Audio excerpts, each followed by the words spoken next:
celui qui professe la révision ou le changement de la Constitution a déjà violé sa mère et tombe sous le coup de 148 du Code pénal. Je prends l'épigraphe du professeur constitutionnel. Ce n'est pas non, s'il vous plaît. Monsieur le Président, il faut respecter nos mamans, s'il vous plaît. Dans un contexte démocratique, le peuple est un dieu. Si la Constitution a été verrouillée par les cutus du peuple, seul le peuple peut la déverrouiller. Et je veux qu'on soit d'accord sur cette question.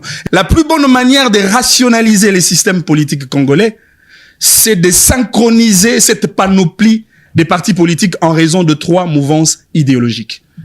Le bloc des sociodémocrates, le bloc des libéraux, des républicains, et enfin le bloc des centristes. Mais où est le problème de la Constitution là-dessus? Mais il y a la loi sur le parti politique.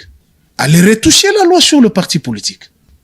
La Constitution a donné les grandes orientations.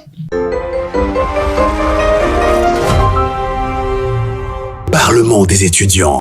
Honorables parlementaires, distingués invités, chers collègues, je déclare ouverte la plénière du Parlement des étudiants de ce jour. Je suis très heureux de vous retrouver pour ce nouveau numéro du Parlement des étudiants et très content de votre soutien à ces programmes, vous qui les partagez, vous qui les rendez viral. Merci de votre soutien. Nous serons toujours là à vous offrir des débats de précision et de concision au sein de ce temple du débat républicain. Aujourd'hui, nous vous offrons un spectacle inédit. Nous allons vous proposer un débat contradictoire entre des opinions qui s'opposent, des visions qui empruntent des chemins différents, mais pour éclairer la société, éclairer la lanterne de plus d'un. Nous échangerons sur les changements de la Constitution, enjeux, défis et perspectives. Et pour ce faire, nous avons comme invité d'honneur M. Manix Ienda, avocat et acteur politique proche du pouvoir. Et nous aurons face à lui M. Pius Romé Roland, qui est journaliste et analyste politique. Je rappelle que leur présentation, c'est à titre de cette émission, c'est 2 personnalités qui ont beaucoup d'autres casquettes. Donc c'est avec ces 2 invités d'honneur que nous allons échanger sur ces sujets. Sans plus tarder, nous allons fixer les règles de ces débats pour nous permettre d'être dans les temps et d'offrir à vous les téléspectateurs, à vous chers honorables parlementaires qui êtes dans cette salle, un débat de qualité. D'entame de jeu, chaque intervenant aura 10 minutes, pas plus, pas moins. 10 minutes pour nous faire son analyse du sujet sur la question de la Constitution, de son changement bien sûr. Ensuite, démarrent les questions. Ils auront respectivement droit à 1 question par tour, donc on aura 2 étudiants qui vont questionner chacun des invités et ils vont reprendre. Pour la première prise de parole, ils auront 7 minutes, à la fois pour répondre à la question de l'étudiant et pour rencontrer les argumentaires du co-débatteur. Et à partir de la 2e intervention, ils n'auront que 5 minutes pour répondre à 2 questions des étudiants qui leur seront posées. Alors, nous devons débuter avec la thèse, ensuite l'antithèse, et nous finirons donc par les questions du parlementaire. Sans plus tarder, nous allons accorder la parole à M. Manix Ienda, 10 minutes, pour nous faire l'analyse du sujet à l'ordre du jour. M. Manix, vous avez la parole.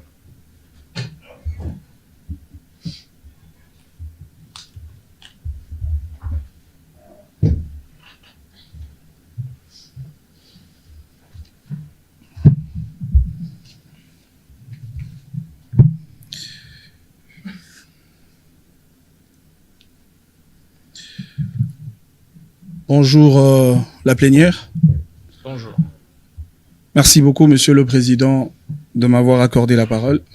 D'abord, toutes mes excuses pour ce retard dû à l'inaccessibilité de route. J'ai connu juste un petit problème d'embouteillage à l'entrée de la salle.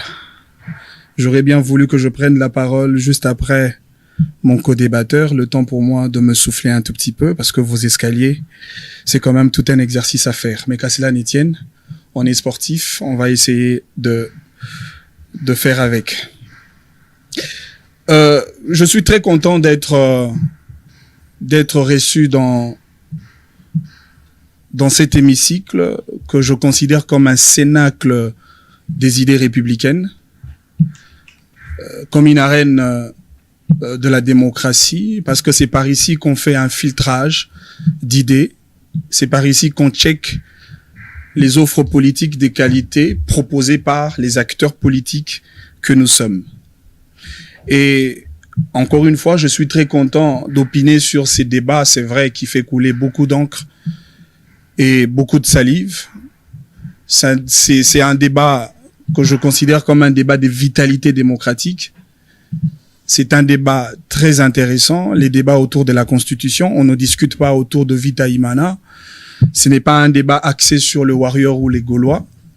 C'est un débat qui concerne la vie de toute une nation. Les débats autour de la Constitution.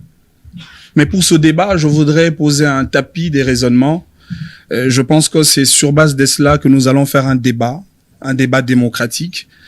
Je souhaite vraiment que ce débat soit orienté par les valeurs de respect mutuel, que ça soit un débat de l'altérité. Il est vrai, on est peut-être en désaccord en termes de point de vue, mais dans une démocratie, on peut être en accord malgré nos désaccords. Il vous reste 8 minutes, monsieur Manis. Je veux d'un débat, ne vous en faites pas, je vais gérer mon temps.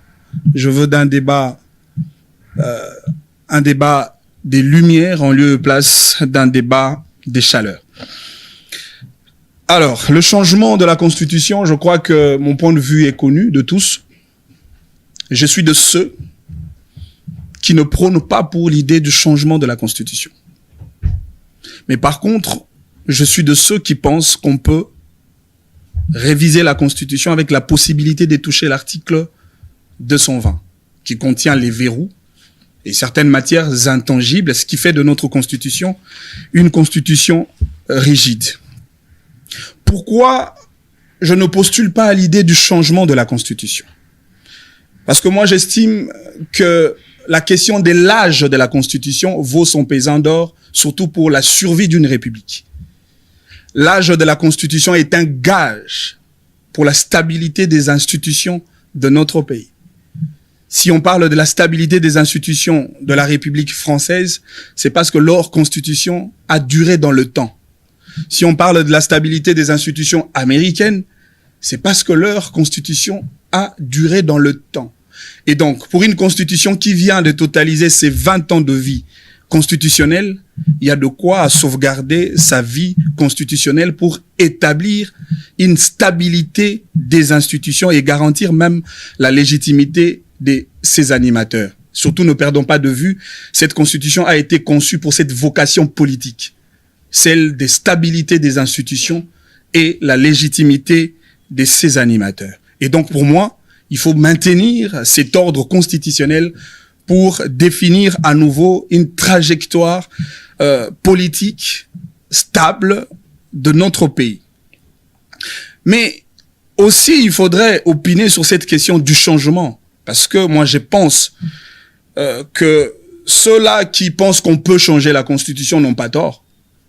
Parce que j'entends de débats autour de l'inconstitutionnalité de l'approche du changement de la Constitution. Il y a même de ceux qui disent la Constitution nulle part n'a prévu la possibilité ou encore une procédure bien déterminée pour son changement. D'entrée de jeu, je voudrais dire quelque chose par rapport au changement de la Constitution. La Constitution est un édifice. La Constitution est une institution réglementée. La Constitution est un patrimoine à léguer. La Constitution a un corpus. La Constitution a une âme. La Constitution a un esprit. Et comme tout corps qui vit, c'est-à-dire, il y a eu une phase de naissance, il y a une phase de vie, et donc, il y a aussi une phase de sa mort.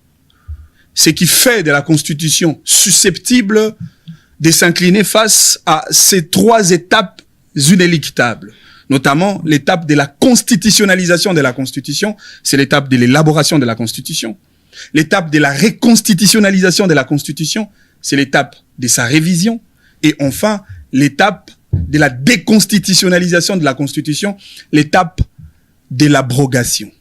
Alors, en ce qui concerne l'abrogation, ici je réponds directement à ceux qui pensent que la Constitution n'a pas prévu une possibilité de la changer.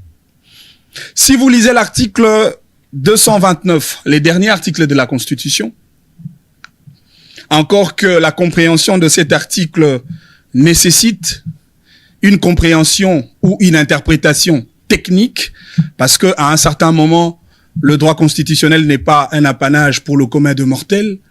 Le droit constitutionnel a sa dimension métaphysique que d'aucuns ne peut, surtout pour ceux qui n'ont pas les b.a.-ba du droit constitutionnel, ne peut opiner sur les questions de droit constitutionnel, encore moins sur les questions de l'interprétation qui exige par moment un certain nombre de principes, notamment le principe de fait utile et même du sens éclairé. Alors, quel est le sens éclairé de l'article 229 Il vous reste 2 minutes. De notre Constitution?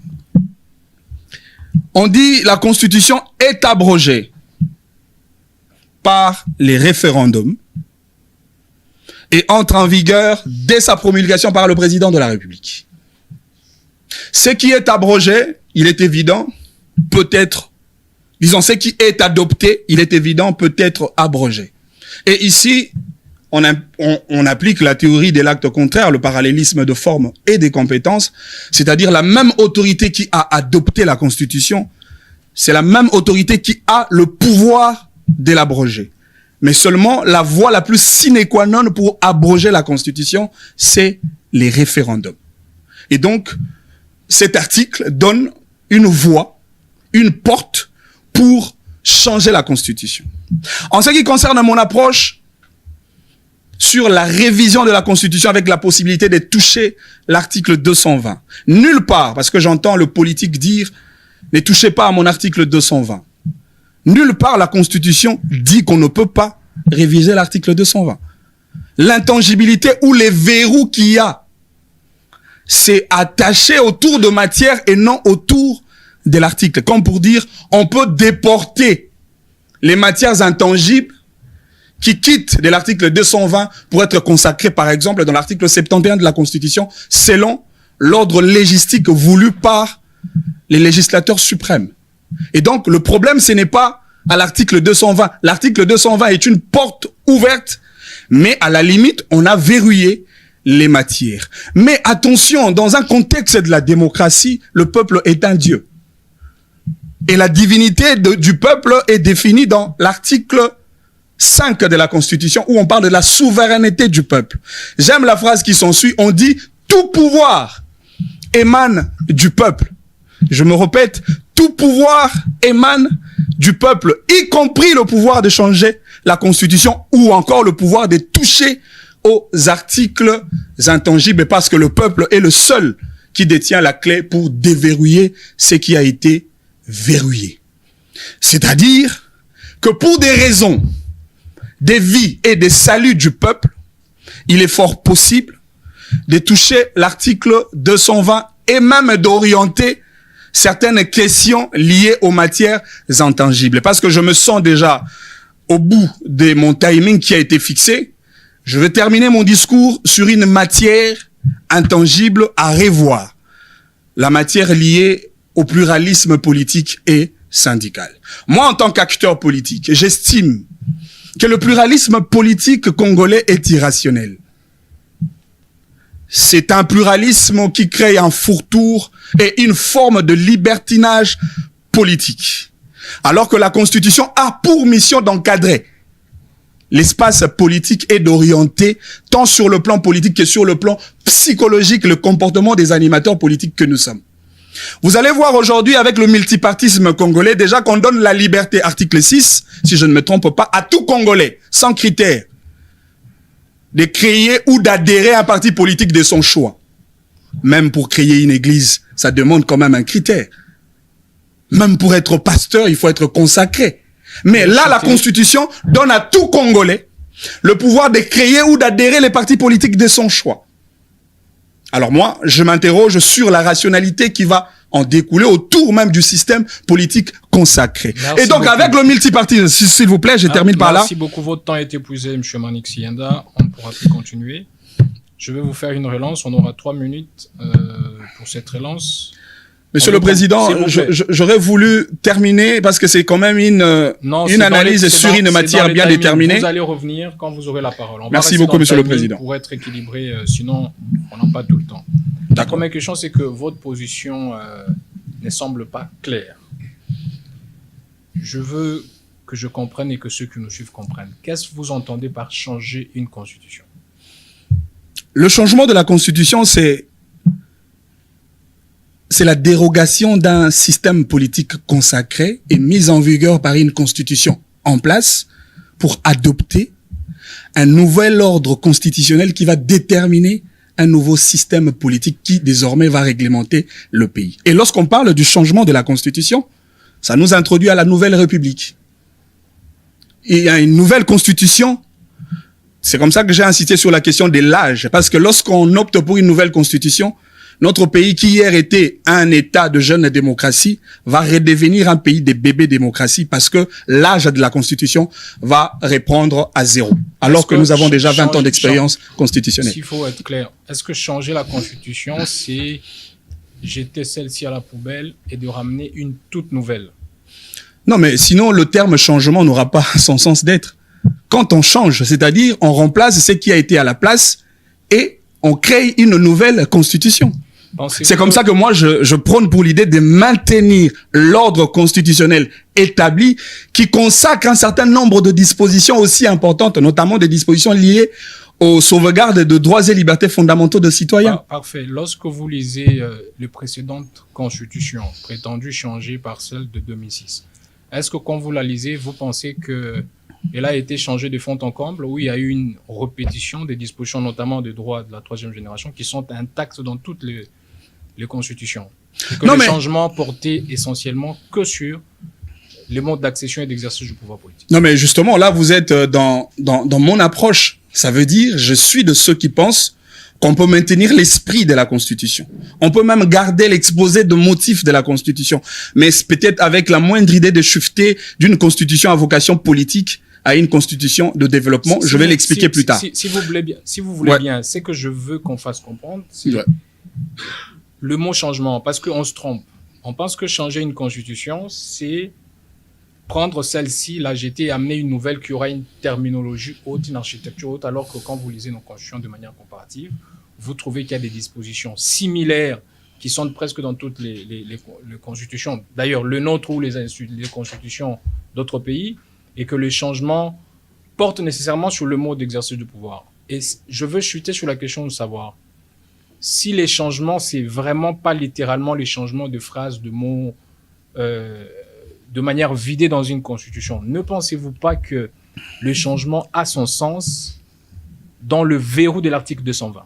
Parce que la constitution permet déjà qu'on peut la modifier, ajouter de nouvelles terminologies en la révisant. Ouais. En interdisant de toucher à la matière de l'article 220, elle refuse d'être changée dans son âme et dans sa substance, dans les piliers qui fondent son existence. Ne pensez-vous pas que ça devait être ça la logique? Non, et que vous, en acceptant la modification de l'article 220, vous acceptez les changements? Changer la Constitution, je me répète, Monsieur le Président, c'est le changement de système politique consacré. Si dans la Constitution en vigueur, par exemple, j'entre sur la question de matières intangibles, article 220, si cette Constitution a consacré une forme de l'État bien déterminée, c'est-à-dire un État unitaire avec des connotations de la décentralisation, ça veut dire pour ceux-là qui veulent changer la Constitution, ils peuvent nous proposer une autre forme. Si la Constitution actuelle a établi un régime politique bien déterminé avec les indices d'un équilibre entre l'institution président de la République et de l'autre côté les parlements, ça veut dire que ceux qui veulent changer la Constitution veulent nous proposer un régime présidentialiste. Même si sur cette question, il y a un débat, parce que le régime semi-parlementaire tel que consacré dans la Constitution est un régime apparent. lorsqu'on analyse les Bon, parts des allez-y, pouvoirs, vous on se gagnez rend le compte temps. que dans la pratique, c'est un régime présidentialiste avec un pouvoir exorbitant consacré au bénéfice du président de la République.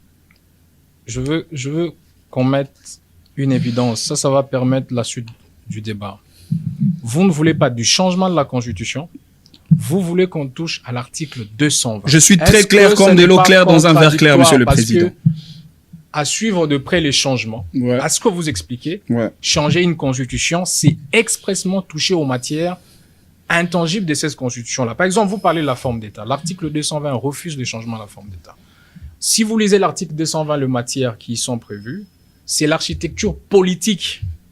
Dès que vous brisez et que vous pouvez avoir l'amabilité de les modifier, vous pouvez tout de suite changer l'architecture politique. Vous pouvez rallonger les mandats, vous pouvez restreindre le pluralisme politique, c'est ce que vous proposez, vous pouvez changer de forme d'État. Et là, nous sommes des pleins pieds dans un changement, entendant que les autres articles peuvent être modifiés par la révision. Et que toucher à l'article 220, c'est les changements proprement dit. Vous savez, Monsieur le Président, laissez-moi répondre à votre question de manière très technique.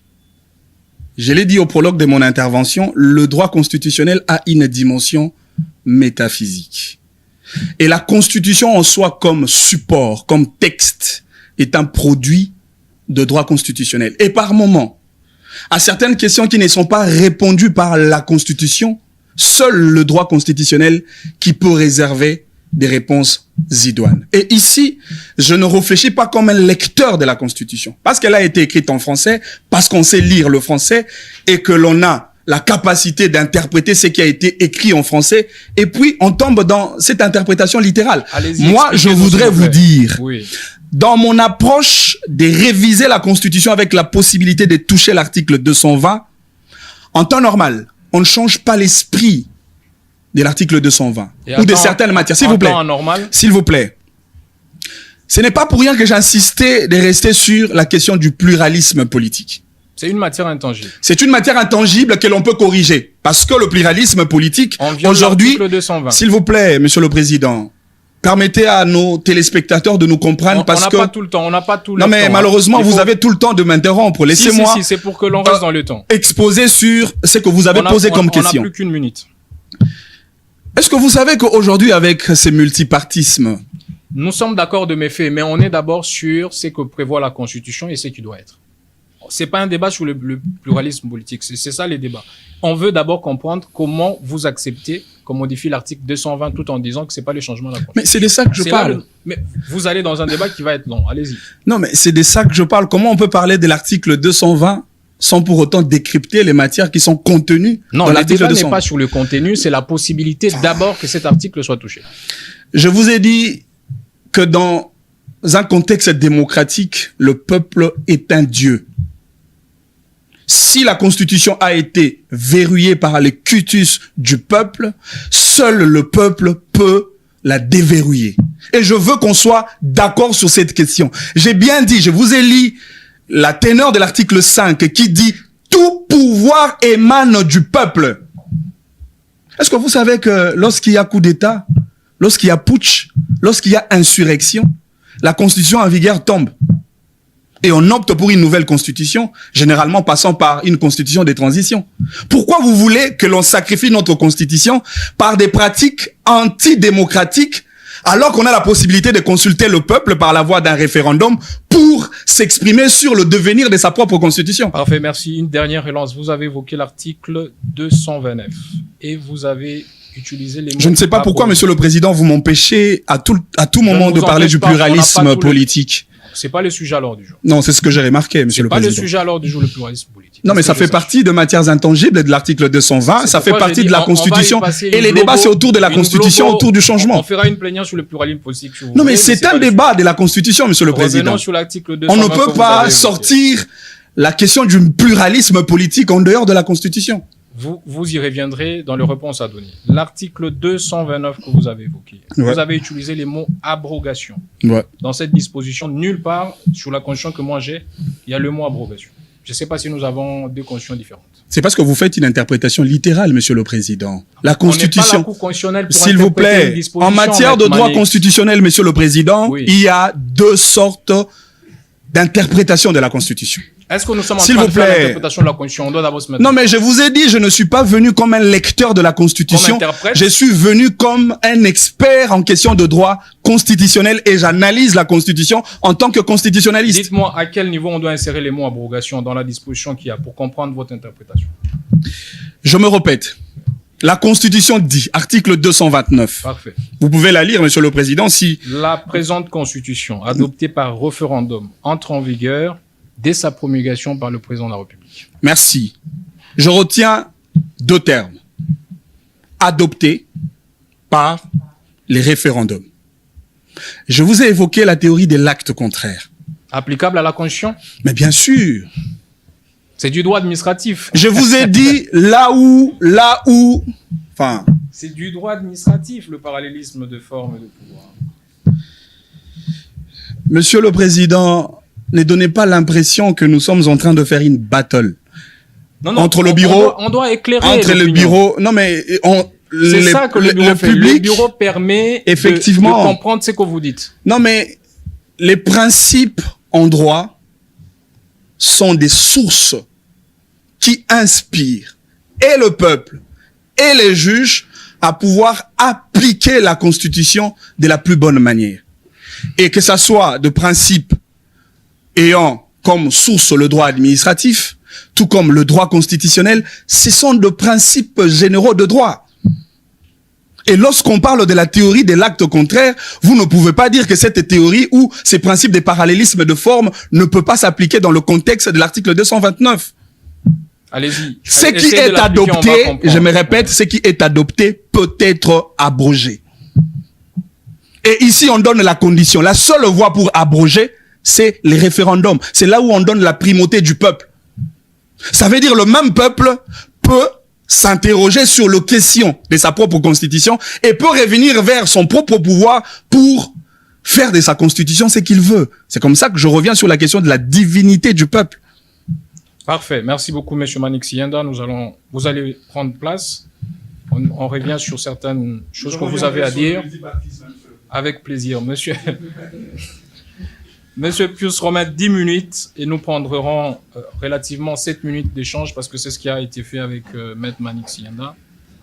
Vous avez la parole pour votre allocution.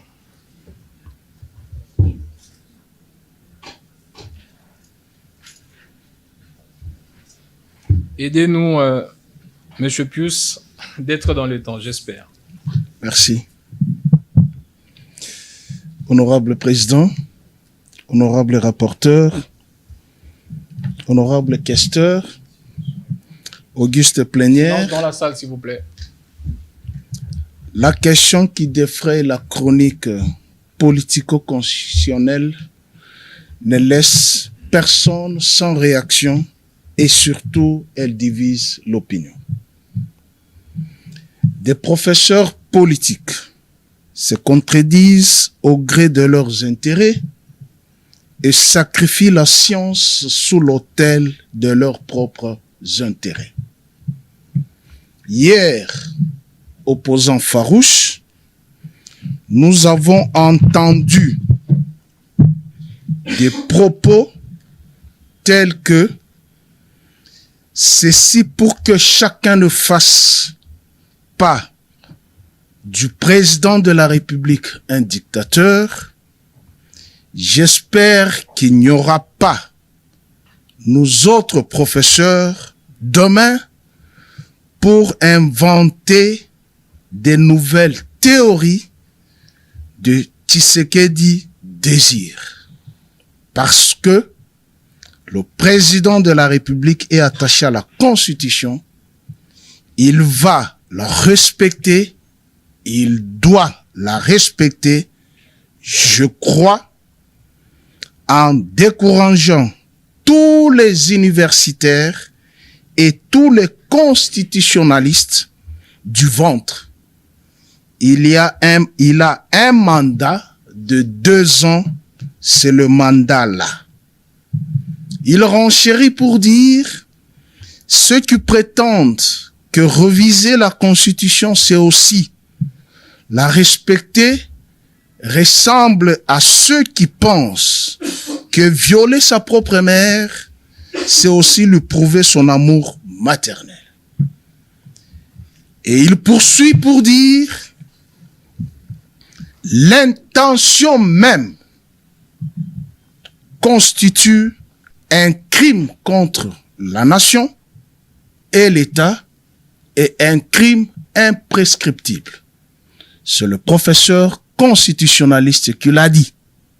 Voilà pourquoi je dis, certains professeurs sacrifient la science pour leurs intérêts ventriotes. Cependant, le tenant de la thèse de cette chronique politico-constitutionnelle ne savent pas nous situer. Est-ce la révision de la Constitution? Encore le terme est ambigu. On ne révise jamais la Constitution. On révise les dispositions constitutionnelles. Est-ce le changement de la Constitution? On ne sait pas où on nous mène. Tantôt il parle de la révision, tantôt il parle du changement.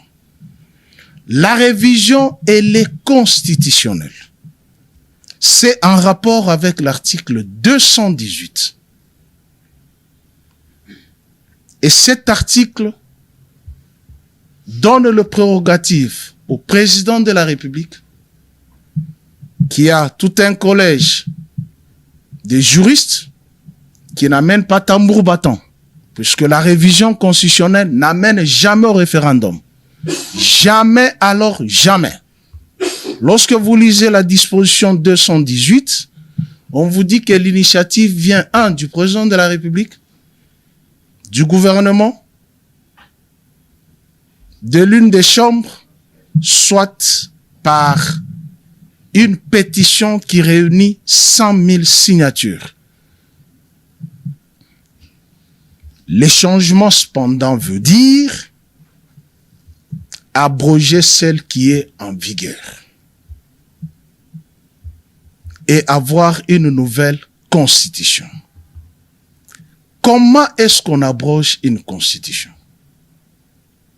J'ai entendu ici une théorie de l'acte contraire. Heureusement, vous avez recadré, Monsieur le Président.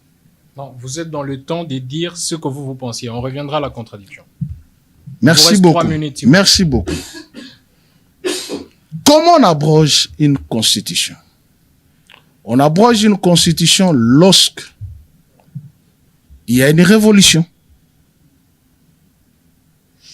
Lorsque il y a un vide juridique. Et lorsqu'on veut créer un nouvel État. Avec toutes les conséquences possibles. Lorsqu'il y a un vide juridique, un larbin peut sortir du néant et s'empare du pouvoir. Et la conséquence aussi, c'est que toutes les institutions issues de la Constitution en vigueur tombent. Y compris le président de la République qui est une institution, le Parlement, le gouvernement et le gardien même de nos lois tombent, c'est-à-dire les cours et tribunaux. Et une autre conséquence, c'est que toutes les lois organiques qui émanent de cette constitution en vigueur deviendront obsolètes. Est-ce que notre constitution interdit les changements, oui ou non? Effectivement, notre constitution interdit les changements. C'est ici où les intelligences doivent être en orbite. Je m'en vais lire l'article 69, Monsieur le Président Auguste Plénière. Voici ce que dit l'article 69. Le président de la République est le chef de l'État. Il représente la nation et il est le symbole de l'unité nationale. Alinéa 2 dit ceci. Il veille au respect de la Constitution. Mission pour laquelle le chef de l'État a été élu de veiller au respect de la Constitution.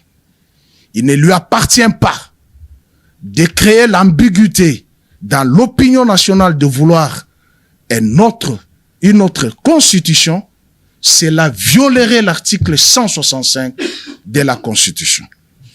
Deuxième article, l'article 74, pour lequel le chef de l'État a prêté serment devant Dieu et devant la nation. C'est un serment qui dit ceci: moi, élu président de la République démocratique du Congo, je jure solennellement devant Dieu et la nation. 1. D'observer la Constitution, d'observer et de défendre la Constitution et les lois de la République. Son pouvoir étant un pouvoir exécutif, il exécute. Le chef de l'État a 3 missions: veiller au respect de la Constitution, l'observer et la défendre. Si celui qui a été élu marche sur cette Constitution en vigueur, on doit lui appliquer l'article 165 qui dispose: sans préjudice des autres dispositions de la présente Constitution, il y a haute trahison lorsque le président de la République a violé intentionnellement la Constitution. Est-ce qu'il appartient au président de la République de nous mener dans ce bateau du changement de la Constitution?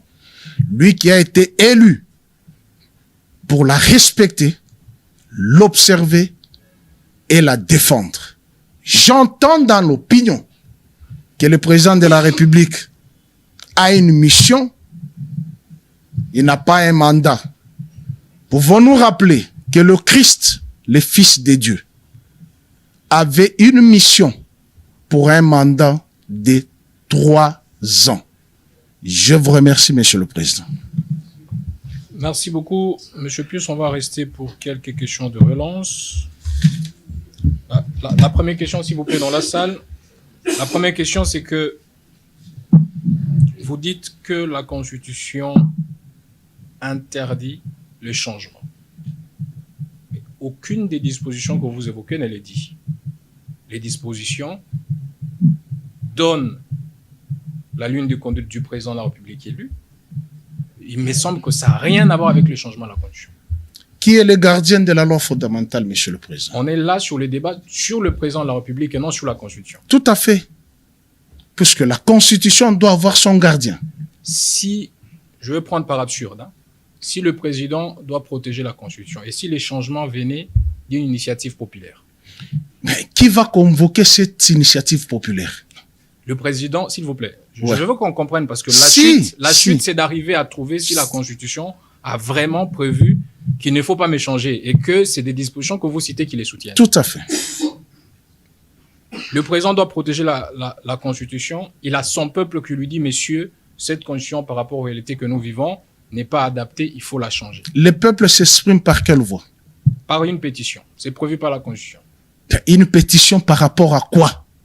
S'il vous plaît, les peuples peuvent signer une pétition adressée au chef de l'État, c'est prévu dans la Constitution, pour lui demander une initiative de changer la Constitution. En ce moment-là, quel article pouvez-vous les opposer pour leur dire que non, c'est interdit de changer la Constitution? Ou quel article le président doit leur présenter?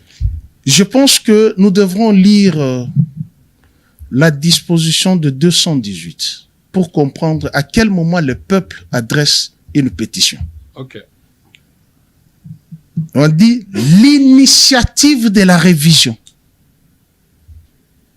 C'est l'initiative de la révision. Je pense que la loi est claire. On n'a pas dit l'initiative du changement. Je vous dis, on change la Constitution lorsqu'il y a un vide juridique. On change la Constitution lorsqu'il y a une révolution, une rébellion. Nous sommes tout à fait d'accord. Mais lorsque le peuple dit, je veux saisir, non pas le président de la République, la Chambre. C'est-à-dire, cette Chambre, elle est encore opérationnelle. Absolument. Et dès lors on change la Constitution, cette Chambre n'a plus sa légitimité. Où est-ce qu'on nous amène? Dans une jungle. Nous sommes tout à fait d'accord avec vous. On veut juste revenir sur une déclaration et vérifier le fait. Vous dites que le changement à la Constitution est interdit par la Constitution. Tout à fait. Mais seulement ce que je vous oppose, c'est que les dispositions que vous opposez ne corroborent pas votre déclaration parce que les constitutions confient de missions au chef de l'État et n'interdisent pas expressément les changements à la Constitution. Peut-être que vous pourriez soutenir la thèse avec d'autres articles que celle que vous avez évoquée. C'est là le fond de ma question. Parce que si vous dites que c'est interdit d'échanger parce que ceci est dit au président de la République, c'est comme ça que je vous oppose, comme pour le cas de la révision, que le peuple peut décider d'échanger. Il n'y a pas de vue juridique, il n'y a pas de révolution, mais le peuple dit non. Après réflexion, c'est si nous proposons d'échanger. Alors, quel article vraiment peut soutenir que la Constitution ne peut pas être changée? C'est là les vrais débats. Monsieur le Président, entrons dans les contextes. Parfait. Qui a soulevé ces débats? Est-ce le peuple de soi-même ou il y a eu quelqu'un qui a mis la puce à l'oreille au peuple? C'est le président de la République qui a soulevé. C'est celui-là même qui a la mission de défendre, de respecter et d'observer. Donc, il a violé la Constitution. Est-ce que vous répondez à ma question? Je réponds. Ma question, c'est quelle est la disposition le peuple ne s'est pas levé. Je suis le peuple aussi. En aucun moment, je me suis mis debout pour dire changeons la Constitution. Il y a eu quelqu'un qui a mis la puce à l'oreille à ce peuple, alors que celui-là a la mission constitutionnelle de respecter la Constitution, de l'observer et de la défendre. Donc, il est passible de l'article 165. Parfait. Je concède votre réflexion. Mais jusque-là, ma question reste sans réponse. Quelles sont les dispositions? Parce que je m'oppose aux dispositions que vous avez évoquées. Je suis d'accord avec vous qu'elle intime désordre au président de la République. Mais est-ce pour autant c'est ces dispositions-là qui refusent les changements? Mais oui, puisque l'article 218 ne parle pas du changement, Monsieur le Président, restons dans le fait. Notre loi est de stricte application. Elle n'est pas de stricte interprétation comme c'est le Conseil constitutionnel français. Ici, la loi est claire. On l'interprète pas. L'initiative vient de qui? Du président de la République. Il a tous ses droits. Il prend ses juristes dans son cabinet, il ne peut pas nous boucher les oreilles. Il dit, monsieur, comme ce fut en 2011, avec la formule d'ailleurs, portant révision, modification de certaines dispositions. Puisque notre Constitution a déjà subi sa première révision. Et cette révision n'a pas été au référendum. C'est encore une bêtise juridique. Comment une révision peut aller au référendum? Est-ce que qui peut me dire qu'après le référendum de 2005 et en 2011, il y avait un référendum puisqu'on a changé 8 dispositions constitutionnelles? Comment l'opinion peut se laisser berner par le mensonge? Parfait. Le référendum, c'est un vote, c'est une élection qu'on appelle le peuple sur une question de droit. Et quand vous suivez, Monsieur le Président, l'histoire constitutionnelle de la République démocratique du Congo, nous avons eu 6 constitutions. La première constitution... Non, ne revenons pas sur l'histoire, on va prendre beaucoup de temps. Elle est importante, mais...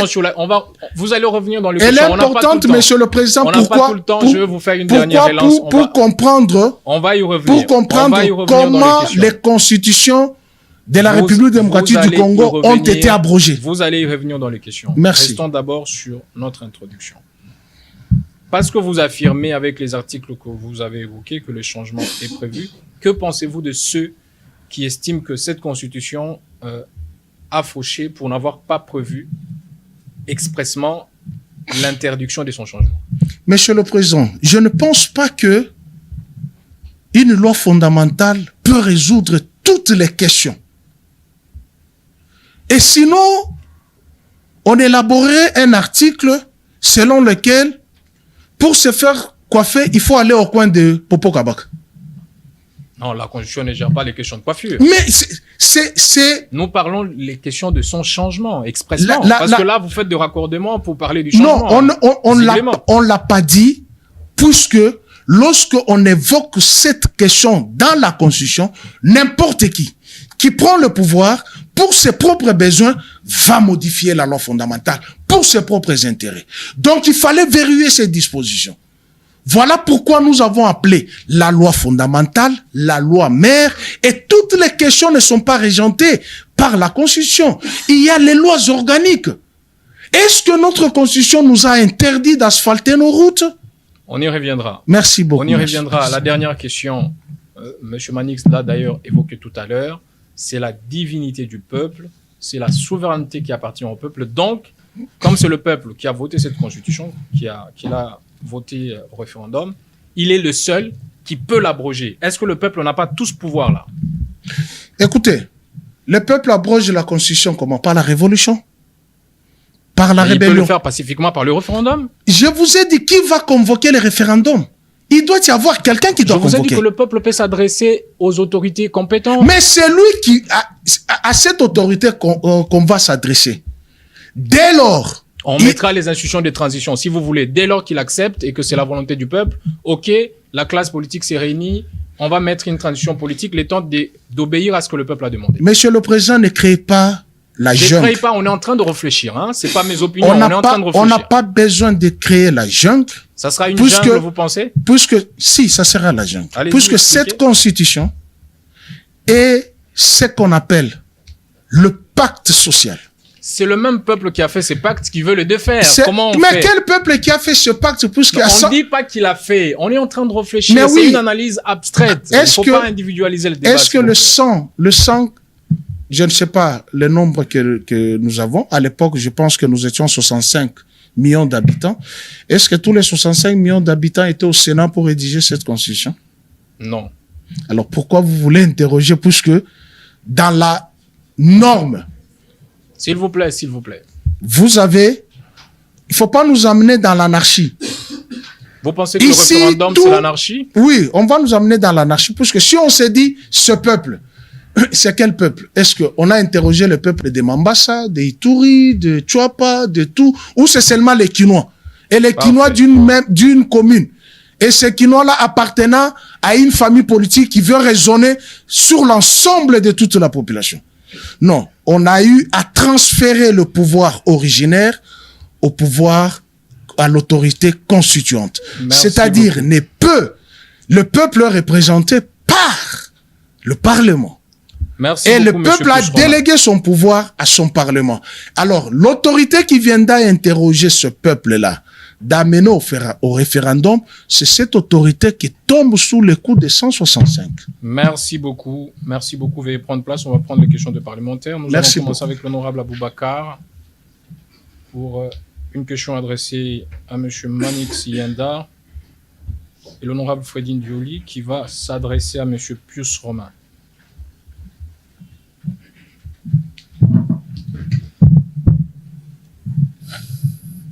Honorable Président, honorables membres du bureau, chers collègues, Maître Manix, ma question est à la fois claire dans sa reformulation et complexe dans la profondeur qu'elle implique, notamment au regard de la réponse qu'elle exige. Pensez-vous que le peuple congolais est suffisamment informé pour décider en toute conscience sur les réformes constitutionnelles? Sinon, les référendums n'est-il pas une formalité fantaisiste dans ces cas? Je dis honorable président. Merci beaucoup, honorable Aboubakar, honorable Fredine Dioli, pour votre allocution adressée à M. Pius Roland Romain. Honorable président, honorable membre du bureau, chers collègues, je vous exprime ma plus haute gratitude pour cette investiture discursive au sein de cet espace d'oralité républicaine. Messieurs Romain, oseriez-vous, la main sur le cœur et l'esprit affranchi de toute complaisance, soutenir que notre constitution a atteint le summum, voire le summum de la perfection normative? Dans la négation, consentez-vous à en reconnaître les failles structurelles, les lacunes intrinsèques et les ambiguïtés interprétatives qui en altèrent la portée? Si tel est le cas, par quel paradoxe, voire quelle frilosité politique vous vous obstinez, vous, à orquiser la nécessaire révision, sans se perdre en conjecture? Quelle est la quintessence et la pourquoabilité de la question? Merci, honorable Fredine Joly. Maître Manix Yenda, 5 minutes pour répondre à la question et rencontrer certaines allégations de M. Pius Romain. 5 minutes, top chrono, s'il vous plaît.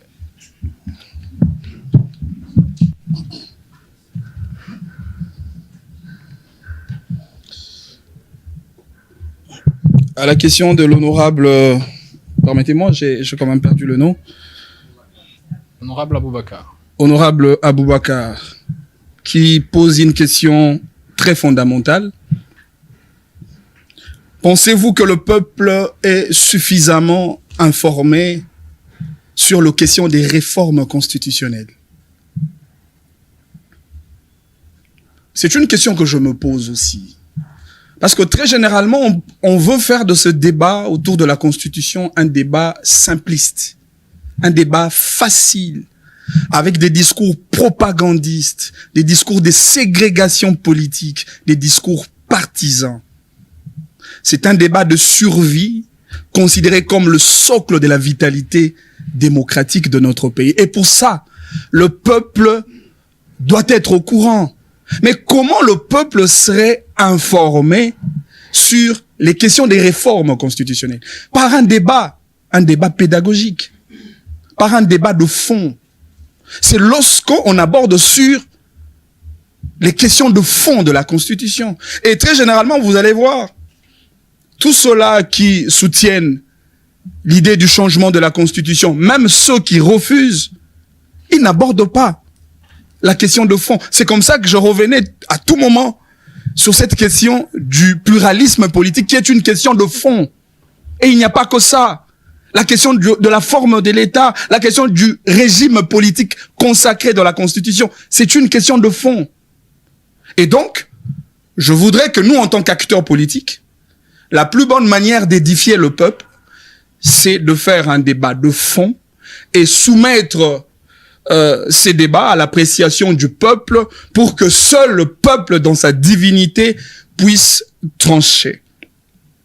J'ai entendu des propos assez graves venant de mon frère Pius Romain Roland.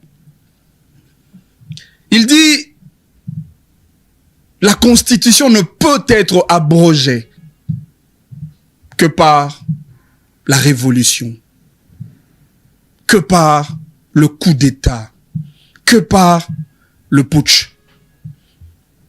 Je me demande, cela justifie la posture politique de Joseph Kabila d'aujourd'hui? C'est ce qui donne à M. Joseph Kabila le plein pouvoir, effectivement, de résister contre les institutions établies. Dans un contexte démocratique, M. Pius Romain Roland, le peuple est un Dieu. Et dans un contexte démocratique, même s'il faudrait parler du changement de la Constitution, vous ne pouvez pas réfléchir une seconde à la révolution, ou encore à un coup d'État, ou à la limite à un putsch. Et même quand vous parlez de la révolution, je vous ai entendu dire, est-ce lorsque l'on veut intéresser le peuple, on m'avait consulté? Est-ce que cette révolution que vous avez évoquée, pensez-vous que tous les 100 millions de Congolais seraient dans la rue ou dans cette démarche de la révolution pour abroger la Constitution? Je ne pense pas. Aujourd'hui, nous sommes dans un contexte, pas d'une démocratie directe. Vu la floraison de la population, nous sommes dans un contexte d'une démocratie représentative. Et les seuls moyens pour que le peuple intervienne directement dans un contexte de gestion de la chose publique de l'État, c'est soit le moyen des élections, qui peut se faire dans un suffrage universel direct, ou soit par un moyen du référendum, là où on consulte le peuple sur les questions d'État. Il vous reste 1 minute. Il a parlé de vide juridique. J'ai même entendu, Monsieur le Président, répondre la même expression. Le vide juridique en droit n'existe pas, Monsieur le Président. Il faut parler du vide légal, ou à la limite, du vide constitutionnel.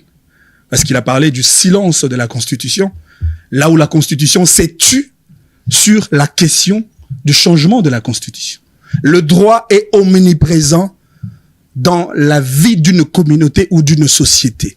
Je vous ai dit au départ, là où la Constitution s'est tue, le droit constitutionnel peut réglementer cette question. En parlant de l'abrogation de la Constitution, pour être cohérent dans ce que je suis en train de dire, ici j'ai un ouvrage d'un professeur qui ne m'a pas malheureusement enseigné, mais qui a enseigné certains étudiants de droit. C'est un professeur publiciste, le professeur Toumba Luaba, qui a parlé dans son ouvrage Le droit constitutionnel et qui a consacré toute une section sur l'abrogation de la Constitution. Je ne reviens pas aux détails, il a expliqué les différentes manières pour abroger la Constitution. C'est cela le droit. Le droit constitutionnel. Monsieur le Président, je profite, parce que c'est un débat de fond, ça va de soi, de terminer mon discours sur cette question du pluralisme. Enfin. Je reviens encore, Monsieur le Président. La dictature d'opinion n'est pas un credo pour le Parlement des étudiants. On accordera à M. Pius Romain autant. Nous sommes très d'accord qu'avec les systèmes politiques consacrés, orientés essentiellement sur la gestion de partis politiques, nous avions quitté de la démocratie, qui est un pouvoir du peuple, par le peuple et pour le peuple, à shifter vers une particratie, une forme d'un système politique consacré entre les mains des partis politiques et même qui détermine l'avenir et le sort du pays. Au point que, pour devenir recteur de l'université, il faut être membre d'un parti politique. Pour devenir directeur ou médecin directeur d'un hôpital public de l'État, il faut être membre d'un parti politique. Pour être engagé dans un service ou entreprise publique de l'État, il faut être membre d'un parti politique. Et c'est ce que moi j'appelle de la particratie. Avec ses conséquences aussi nocives. Comme, par exemple, on vous dit, si vous avez 10 députés égale un poste ministériel au sein du gouvernement. Est-ce que la Constitution l'a dit? Vous avez déjà entendu la Constitution parler du poids politique? Veuillez chuter, s'il vous plaît. Alors, je chute par une proposition, parce qu'on est acteur politique, et donc nous devons être à même de proposer des idées à chaque problématique de la société. Pour moi, la plus bonne manière de rationaliser les systèmes politiques congolais, c'est de synchroniser cette panoplie des partis politiques en raison de 3 mouvances idéologiques. Le bloc des sociodémocrates, le bloc des libéraux, des républicains, et enfin le bloc des centristes. Et pour moi, je propose l'idée de la gestion rotative d'un État à l'espace de 10 ans de relais. C'est-à-dire, si le bloc des démocrates gère le pays pendant 10 ans après, les républicaines prennent. Et cela va nous épargner effectivement le coût financier inutile qu'on engage chaque 5 ans, généralement estimé à la hauteur de 1,5 milliard de dollars, alors que nous en avons besoin pour l'agriculture et les routes évoquées par mon ami Pius Romain Roland. Et l'enjeu démocratique dans cette proposition va se jouer dans le primaire au sein de chaque bloc idéologique. Parce qu'aujourd'hui, je me demande, au nom de la rationalité politique, en quoi le PPRD s'oppose à l'UDPS alors que les 2 partis sont 2 partis de social-démocratie. Merci. À la limite, on s'oppose soit au nom de Tshisekedi, aux vêtements de Tshisekedi, ou à la taille de Tshisekedi. Quels sont le paradigme proposé par un courant idéologique que l'on peut proposer contrairement à la gestion de ceux qui gèrent le pays actuellement? Merci beaucoup. Merci de Je reviendrai encore sur la question du mandat du président de la République, la fonction et même sur la question de l'article 69 de la Constitution. Merci beaucoup. M. Pius Romain aura aussi 7 minutes pour sa réplique, répondre à la question de l'honorable Fredin Joly et rencontrer les allégations de Maître Manix Yenda.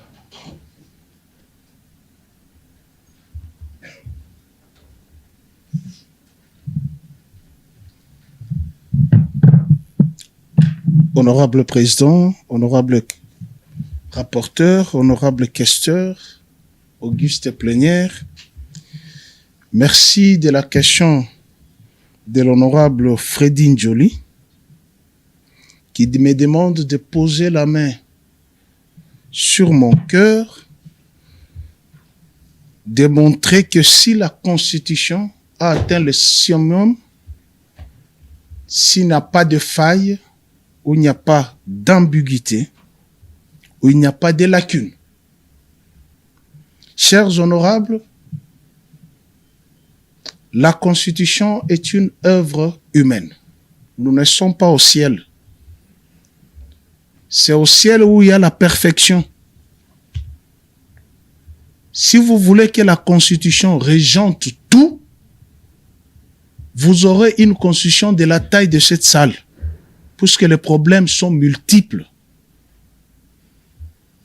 La Constitution étant une loi générale, il y a ce qu'on appelle les lois organiques qui régentent tous les secteurs. Puisque j'ai entendu la question ici sur le pluralisme politique. Mais il y a la loi sur le parti politique. Allez retoucher la loi sur le parti politique. La Constitution a donné les grandes orientations. Ce que mon ami Manix a proposé, je pense, lorsque je fus encore journaliste au groupe L'Avenir, vous pouvez lire mes articles. C'est depuis 2014 que j'ai écrit cet article concernant la multiplicité de partis politiques. La question qu'il a posée, elle est tout à fait fondamentale puisqu'il y a des socialistes qui se regardent en chien de faïence. Vous prenez le PALU, vous prenez le PPRD, vous prenez l'UDPS, l'UNC, l'AFDC. Ce sont les partis de gauche, mais se regardent en chien de faïence. Et dans le même regroupement, vous trouvez les fédéralistes, vous trouvez les unitaristes, vous trouvez les libéraux, comme le MLC, c'est un parti libéral, mais qui se retrouve avec les socialistes. Mais où est le problème de la Constitution là-dessus? Est-ce que c'est la Constitution qui a demandé à tous ces gens-là de se mettre ensemble? Ils n'ont pas su s'organiser. La Constitution a donné les grandes lignes. Mais, pour leurs besoins politiques, ils se sont mis ensemble au-delà de leurs idéologies. Où est le problème de la Constitution là-dessus? J'entends ici le poids politique. La Constitution n'a pas défini le poids politique. Est-ce que la Constitution a défini le nombre de sièges? Il y a une loi organique pour ça. Pourquoi on doit tromper le peuple jusqu'à ce niveau-là? Comme si la Constitution doit tout organiser. Même pour porter nos lunettes, la Constitution doit organiser. C'est quoi ça? Cette constipation scientifique de mentir au peuple. Il y a une loi portant sur cette question d'attribution de sièges au Parlement. C'est la loi organique. La Constitution n'organise pas l'élection. La Constitution n'attribue pas les sièges aux membres de la CENI. Il y a une loi organique pour ça. Comment on peut tromper le peuple en vous bouchant les oreilles matin, midi, soir? On doit changer la Constitution puisqu'elle n'a pas réglé cette question. Il vous reste 2 minutes. Mais où se trouvent toutes les lois organiques? Est-ce que la Constitution a réglé la question comment on peut payer les militaires? Comment on peut former les militaires? Comment on peut recruter les militaires? Mais il y a une loi organique sur ça. La Constitution a ouvert une brèche. Cher Freddy Njoli, nous ne sommes pas au ciel lorsque vous voulez la perfection. C'est une œuvre humaine. Et vous devrez comprendre que même ceux qui nous amènent dans cette ambiguïté, le matin, ils disent une chose, pas même pour 20 ans, 50 ans, ils se dédient. Comment quelqu'un qui affirme que tout celui qui a l'intention de réviser ou de changer la Constitution a déjà violé sa mère?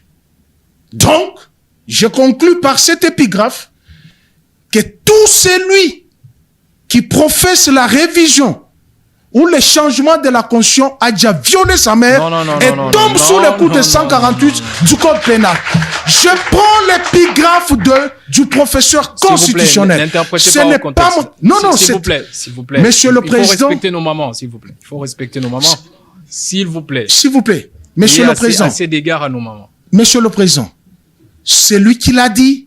C'est un professeur qui s'est dit professeurs d'université. La question de l'honorable Freddy, la fin, c'est si vous reconnaissez que cette constitution a d'ambiguïté, a de failles, pourquoi vous refusez que ces imperfections soient améliorées? Mais je dis ici, la révision, elle est constitutionnelle de son 18. Mais si ces ambiguïtés portent sur des matières intangibles prévues par la Non, c'est là où se trouve le danger.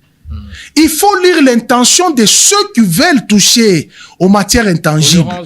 C'est de nous amener à un mandat illimité. Faire de l'actuel chef de l'État un chef coutumier. Comment vous le savez? Il y a l'architecture constitutionnelle, je peux vous la donner. Ils ont déjà pondu une architecture. Ils ont déjà pondu. Je l'ai avec moi. Je l'ai dans mon téléphone. L'architecture de la nouvelle constitution? L'architecture de la nouvelle constitution. Et c'est ce qui est prévu, c'est un mandat illimité. Si. J'ai la constitution. Vous pouvez m'amener le téléphone. Vous tenez cette architecture. Mais je suis journaliste d'abord. Je suis étudiant de droit à la faculté de droit. Je suis en master 1. Qu'est-ce qui prouve que c'est vraiment vrai, votre mot? Est-ce que c'est moi qui l'ai écrit? Mais peut-être que vous l'avez ramassé mais elle est tombée du ciel. Elle est tombée du ciel. Les courageux peuvent avoir raccordé non, des choses elle est tombée du ciel. Est-ce que le chef de l'État n'a pas dit il va mettre un comité? Dire, c'est pas fait. Est-ce que le comité a été mis en place? Mais il semble qu'il est même dans un pays étranger pour élaborer l'architecture constitutionnelle. Parfait. Vos 7 minutes sont épuisées. Vous allez revenir. Merci pour terminer. Oui.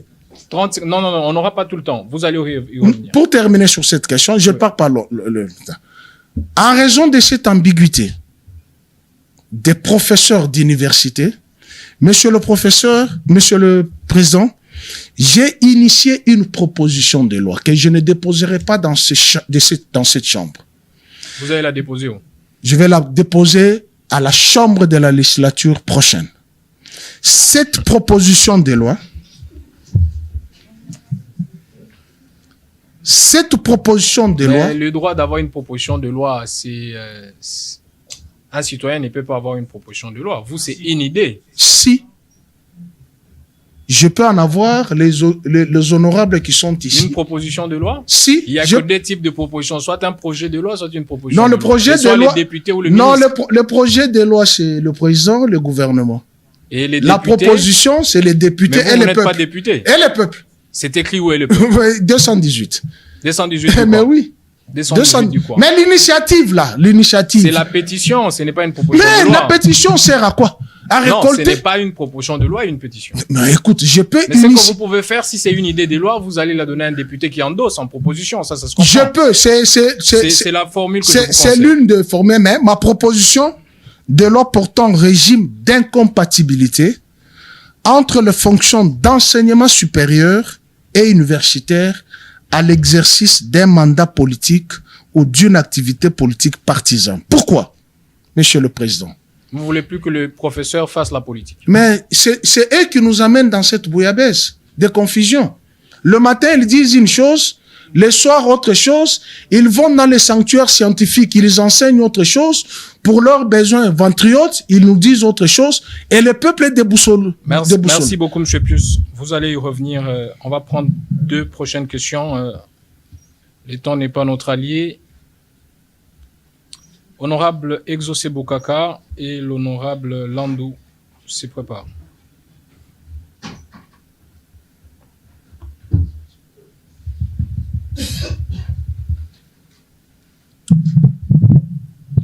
Merci, honorable président, pour l'octroi de la parole. Honorable président, honorable membre du bureau, très chers collègues parlementaires. Messieurs Manix, de voix s'élèvent à travers toute la République pour un autre mandat du chef de l'État, pour ne pas dire son 3e. Alors, ma question est celle de savoir, la question que l'opinion se pose, comment garantir que cette fameuse révision, sans pour autant toucher à l'article 220, ne vise pas à consolider un pouvoir personnel et à déboucher vers une dérive autoritaire? J'ai dit, honorable président. Merci beaucoup, honorable Exaucé. Honorable Landou, pour son allocution.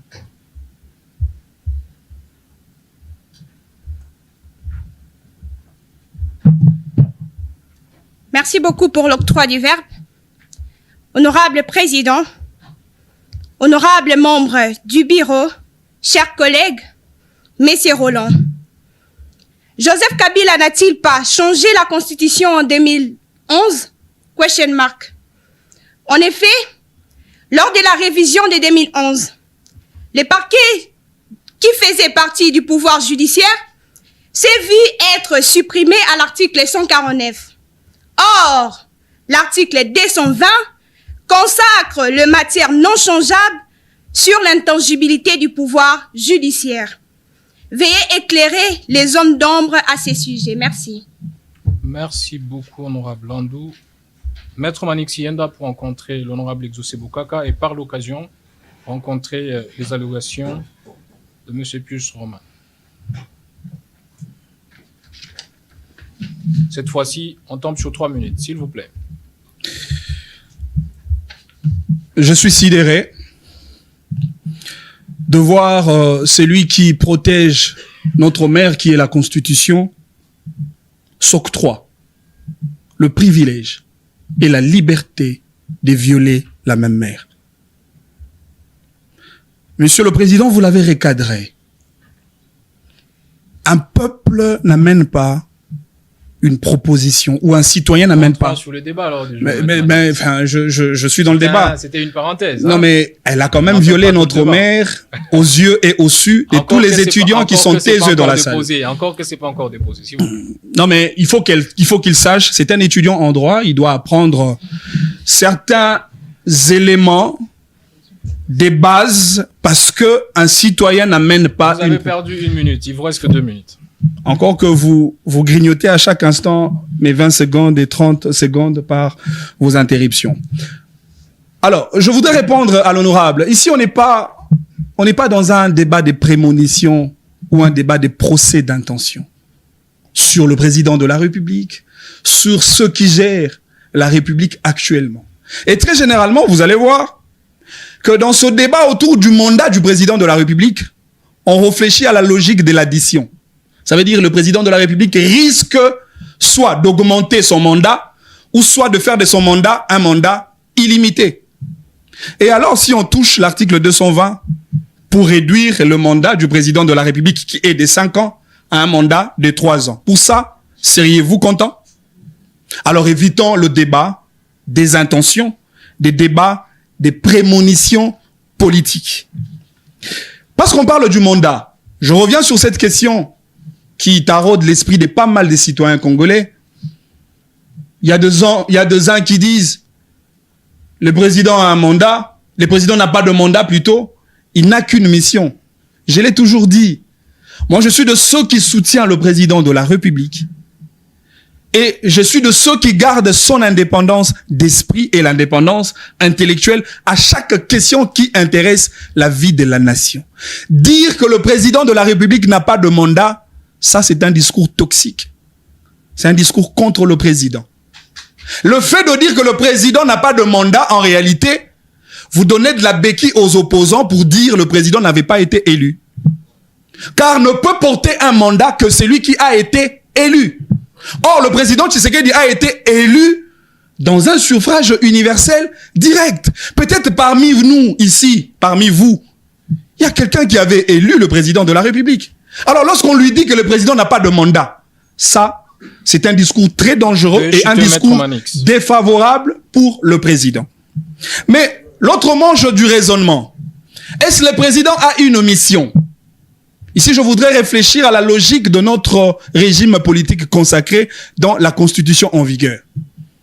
À première vue, je dis le président de la République n'a pas de mission.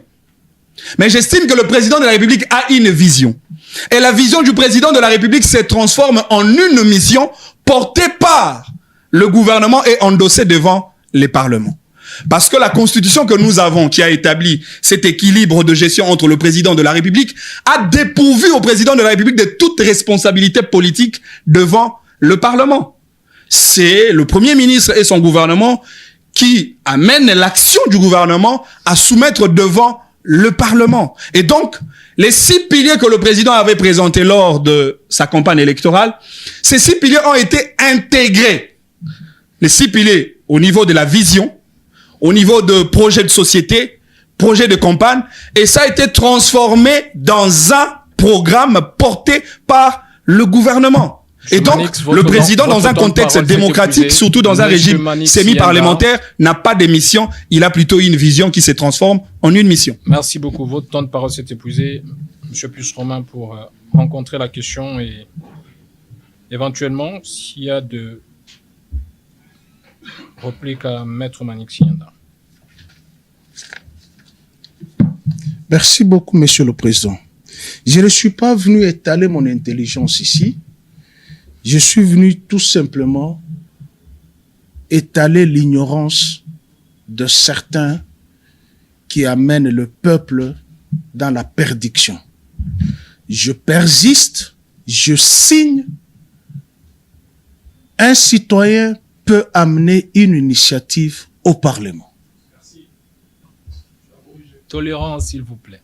Je dis un citoyen peut amener une initiative au Parlement sous condition en réunissant les 100 000 signatures. Pourtant, le chef de l'État ne peut pas réunir les 100 000 signatures, ni les gouvernements, ni les députés. Pourquoi on nous a donné ces conditionnements? Puisque je ne suis pas élu. Et encore, j'entends une autre monstruosité ici. Le peuple a élu le président de la République. Depuis quand le peuple est élu? Ou le peuple vote? Il est élu, déclaré vainqueur par la Cour constitutionnelle. Le peuple vote. Le peuple n'élit pas.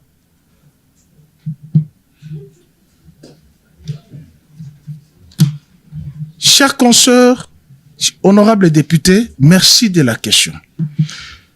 Et cette question porte le germe conflictuel. Je ne sais pas si vous l'avez bien entendu. Elle dit, Joseph Kabila n'a-t-il pas changé la Constitution en 2011? Et la révision, on sort du changement et on y va de la révision de l'article 149. Mais je vous ai dit ici, de quoi nous parlons? Révision, changement. Je vous ai dit, la révision, elle est constitutionnelle. Elle a été faite en 2011. Il y a eu 8 articles motivés par la loi numéro 011. Il y avait d'abord une loi. Et ce n'est pas Joseph Kabila qui a révisé, chers consoeurs. Moi, je suis un ancien assistant parlementaire. Tout à l'heure, avant l'émission, vous avez entendu la sonnerie du téléphone, je suis sorti. J'ai posé la question à l'honorable Deliche Sanga, qui avait amené les initiatives de la révision de 2011. Est-ce le gouvernement? Est-ce Joseph Kabila? Est-ce les députés? Je le dis, il va suivre l'émission. Il a dit, il m'a cité 2 députés. Christophe Lutundula et Tunda Yakasente, qui étaient des députés nationaux. Joseph Kabila n'a jamais amené la révision. Il a tout simplement endossé la loi, puisqu'il y a une disposition constitutionnelle. Lorsque la Chambre décide, vote la loi, le chef de l'État a 15 jours pour la promulguer. Faute de la promulgation, la loi s'applique immédiatement. L'article 149, Monsieur le Président, parlons-en. Je me targue la poitrine, j'étais le seul qui a compris cette initiative. Et Lambert Mende m'avait appelé à l'Assemblée nationale. Il est vivant, pouvait aller le lui demander. Je l'ai dit. Il a pris $300, il m'a donné, il a dit, Pius, tu es le seul qui m'a fait comprendre cette disposition. Qu'est-ce qu'il y a eu? Il y a eu débat à l'Assemblée nationale du pouvoir judiciaire et des cours et tribunaux. Est-ce que devons-nous amener le parquet dans son indépendance? Non, mais Monsieur Pius, le débat n'est pas celle-là. Le débat, c'est est-ce que, au moment de la révision, l'indépendance du pouvoir judiciaire, tel que prévu avant, cours et tribunaux et parquet rattachés, n'était pas protégée par l'article 220. Non. Et que la révision aurait fait sauter l'article. C'est là le débat. On ne va pas sur la théorisation parquet. Non. Ça, c'est un autre débat. On y va d'abord sur le débat. Est-ce que c'est pas un coup porté à l'article 220 que d'avoir modifié l'article 149? 49 qui consacre l'indépendance du pouvoir judiciaire. C'est plutôt à ce niveau-là. Est-ce qu'on peut lire la disposition en question pour mieux comprendre? Parfait. Elle dit ceci. Le pouvoir judiciaire est indépendant du pouvoir législatif et du pouvoir exécutif. Et il est dévolu aux cours et tribunaux qui sont. Le pouvoir judiciaire est dévolu aux cours et tribunaux, pas au parquet. Ça, c'est la révision. Vous lisez la Constitution de quand? Révisée mais, ou la Constitution mais de justement, puisqu'il y a eu un débat par les députés nationaux, le parquet étant...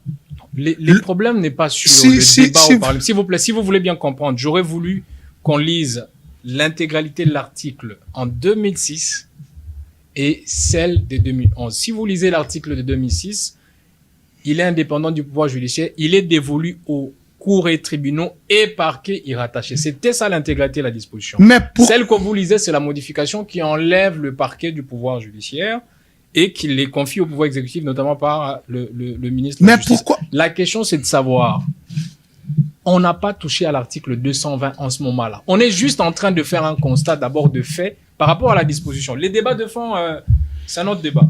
Et pourquoi on a eu à réviser?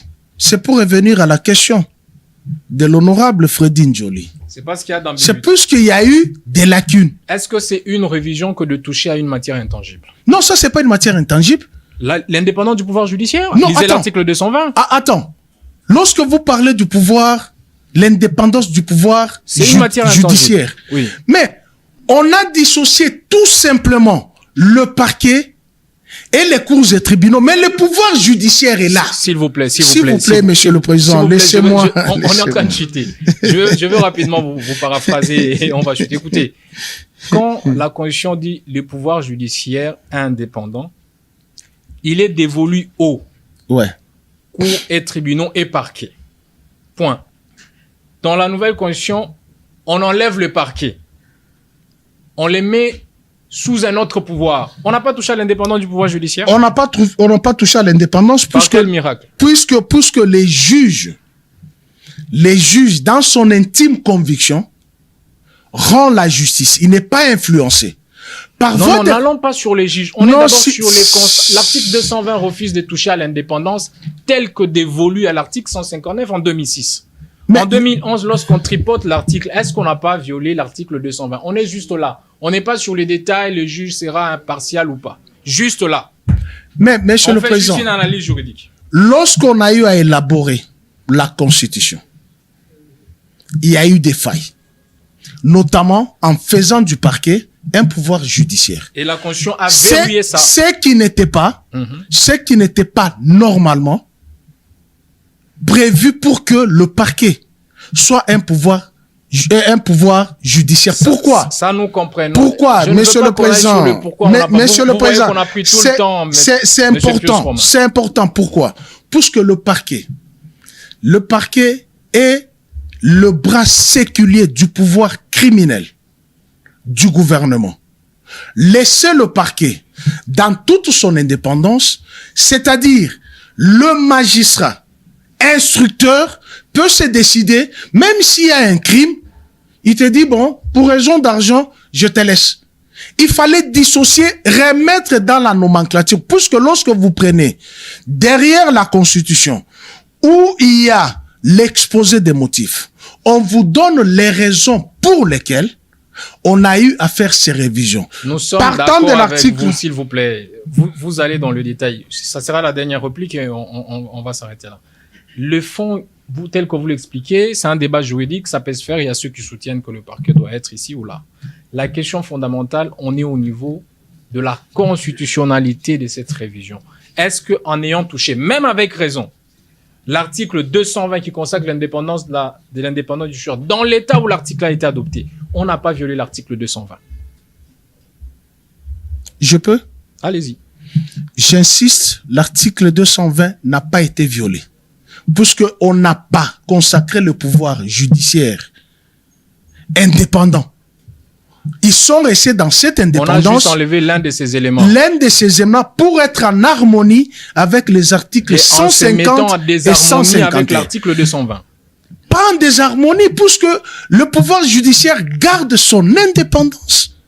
Les cours et tribunaux gardent leurs indépendances. Est-ce qu'on peut dire, si on prend l'hypothèse d'un humain pour se faire comprendre, on peut vous décapiter la tête et dire que vous êtes toujours indépendant. On a juste enlevé une partie. Non. C'est ça, si on prend ça, c'est-à-dire que tu es un corps, on dit, ben, les bras c'est trop long, on peut couper, il va marcher. Non, ça c'est, la tête elle est normale. Prenons quelqu'un qui a 7 doigts. Non. C'est un monstre. Mais oui. Mais Dieu l'a déjà composé comme ça. Mais oui, c'est une anomalie. C'est une anomalie. Dieu a créé l'homme avec 5 doigts. Lorsque vous en avez 7, mais oui, il y a des... Qui a créé l'homme avec 7 doigts? C'est toujours Dieu, c'est sa souveraineté. C'est une anomalie fétale. Ce n'est pas la création de Dieu. Dans la création de Dieu, l'homme a 2 yeux, a 2 oreilles. Il n'en a pas 3, il n'en a pas 5. En avoir 2, 3, 5, c'est une anomalie. Donc il y avait une anomalie qu'on a eu à corriger, on a remis. Aujourd'hui, s'il vous plaît, aujourd'hui, quand Manix Sienda vous dit, OK, les pluralismes politiques, il faut les changer, on l'oppose l'article 220. Et pourtant, là, c'était normal parce que c'était normal. Et si aujourd'hui, on vous oppose des anomalies qui nécessitent aussi qu'on touche à l'article 220? Non, moi, je ne m'oppose pas dans ce qu'il dit. Puisqu'il dit ceci, il faut qu'on crée les blocs. C'est-à-dire les blocs des sociodémocrates, des libéraux, des fédéralistes. Mais on vous a donné la liste. Non, pas que ça. Il y a beaucoup de... Si on vous dit on doit réduire les mandats à 4 ans, on refuse de toucher l'article 220 parce que ça a été touché pour l'indépendance de la justice. Mais là, c'est clair. Les mandats est de 5 ans. Quand vous réduisez à 4 ans, là, vous avez touché à cet article. Merci beaucoup. Merci beaucoup, M. Pius-Romain. Merci. Alors, 1 minute, M. Manix Sienda, pour un dernier mot. Et vous allez répondre à une question que les abonnés ont demandé que je vous pose. J'ai eu une question, j'ai retenu, ils ont posé beaucoup de questions sur les commentaires, sur la fiche, et je vais juste relayer. Un abonné a demandé, est-ce que Manix Sienda, c'est le porte-parole de Fallu, un acteur politique? 1 minute et on va chuter. Non mais, si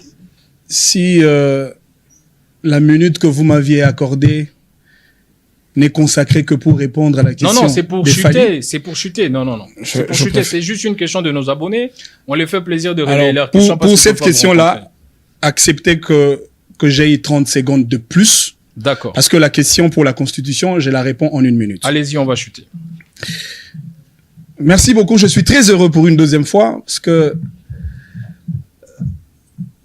on va se rendre compte que un étudiant qui prend le privilège de parler aux étudiants, mais avec beaucoup de légèreté.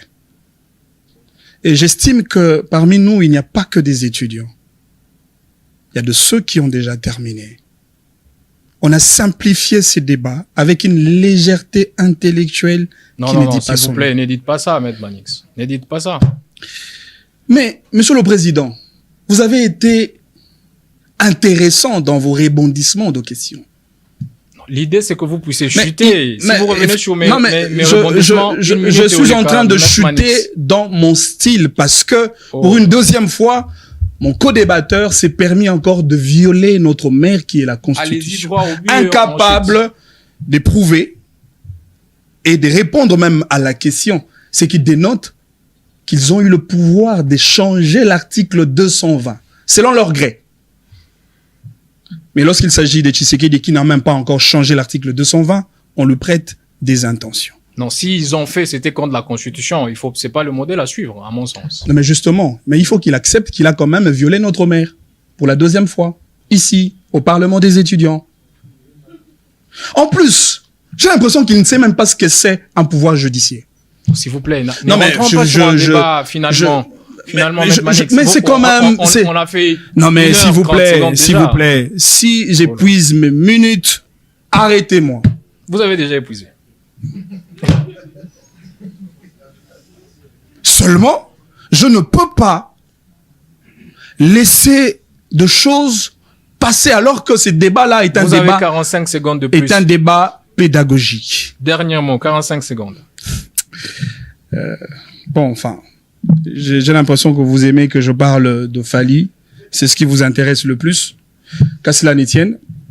C'est pas mal, vous l'avez fait aimer à plus d'un. C'est pas mal. Non, mais c'est parce que les Congolais sont très attachés aux clichés et aux stéréotypes. Les Congolais pensent que lorsqu'on parle de la musique, on cesse d'être un acteur politique.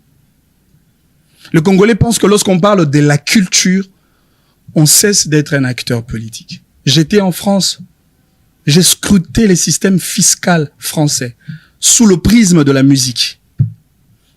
J'ai vu des réformes en termes fiscaux, notamment la question de la taxe sur le streaming qui a été instaurée en 2024 et qui a généré à ce jour plus de 24 millions de dollars dans l'industrie musicale française. Fally dont on parle. Est-ce que vous savez que Fally est une plus-value dans le trésor public français? Je ne suis pas en train de polémiquer, chers étudiants, je suis très sérieux dans ce que je dis. Il va livrer un concert au Stade de France avec une capacité d'accueil de 80 000 personnes par jour, parce qu'il s'agit de 2 dates. Alors, il y a une taxe qu'on appelle la taxe sur la billetterie, imposée à chaque billet vendu. Est-ce que vous pouvez estimer en termes de montant que l'administration française va générer? Merci beaucoup, Maître Manix. Monsieur Pius Romain, pour un mot de la fin.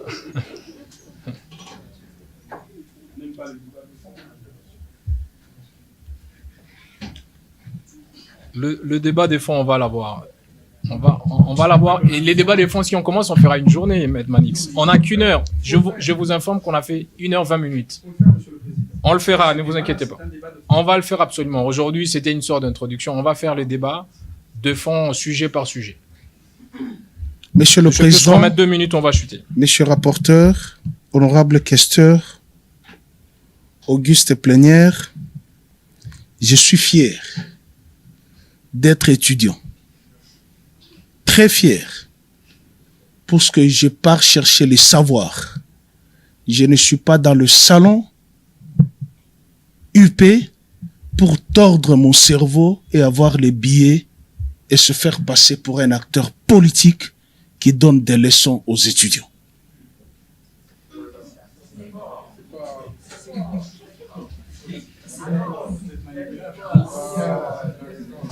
Tolérance, s'il vous plaît. Dans mon jeune âge, tolérance, s'il vous plaît. Dans mon jeune âge d'être élève, j'avais 7 uniformes. 7. Et pour me voir en tenue de la maison, c'est très tôt matin. Quand je vais à l'école, j'avais une identité qui me donnait le passage partout. C'était mon uniforme, bleu et blanc. Et nous qui avons étudié au Katanga, j'avais la chemise blanche et les pantalons gris. C'était l'identité d'un intellectuel. Et je suis à ma 2e licence. La première, je l'ai obtenue ici, à l'UCC. La 2e, je suis en train de la chercher à l'université. Pour combler certaines lacunes, ma tête n'a été formatée. Je suis lucide et je suis fier d'être étudiant et d'être en face de cerveau de demain de la République pour ne pas permettre aux politiques de se jouer de vous. Monsieur le Président, j'affirme ici que l'initiative de la révision de l'article 149 devrait se normaliser avec les dispositions de des articles 150 et 151. Pourquoi je le dis? S'il vous plaît, s'il vous plaît, s'il vous plaît. Maître Manix, s'il vous plaît. J'ai pas été agité. J'ai pas été agité. 30 secondes et on va chuter, s'il vous plaît. Je suis lucide, rationnel et sûr de mes arguments. Puisque j'ai fui l'ancien assistant parlementaire pendant des législatures. Puisque dans le luminaire, pourquoi nous sommes arrivés à toute cette question?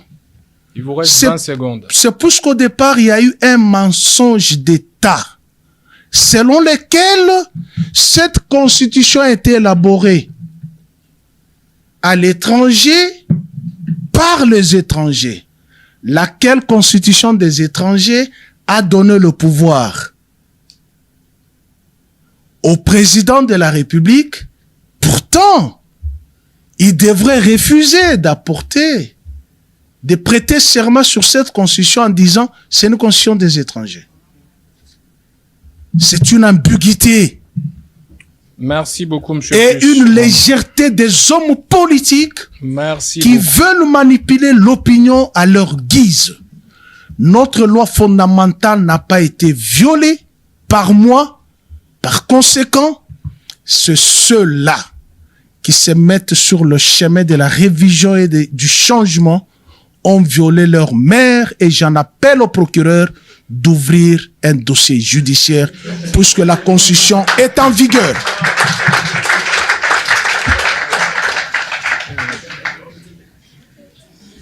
Monsieur Pius Roland Romain.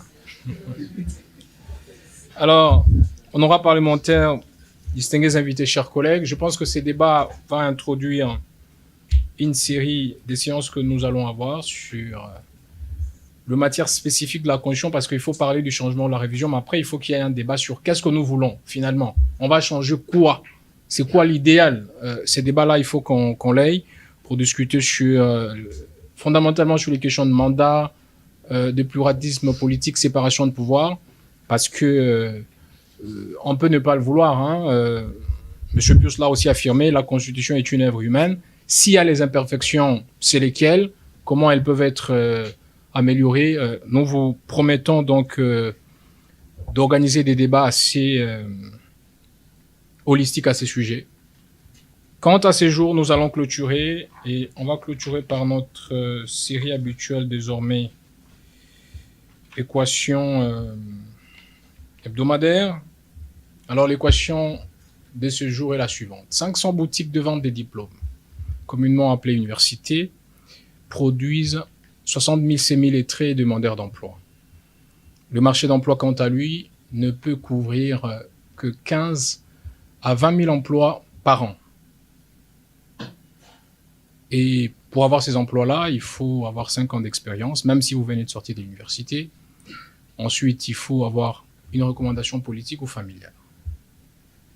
La question, c'est combien d'années il faudra pour que tous les demandeurs d'emploi aient du travail, mais aussi fondamentalement, comment on forme plus qu'on ne peut engager. Alors la question est à vous, surtout vous demandeurs d'emploi, à vous de répondre. Plus rien n'étant à l'ordre du jour, la plénière est levée.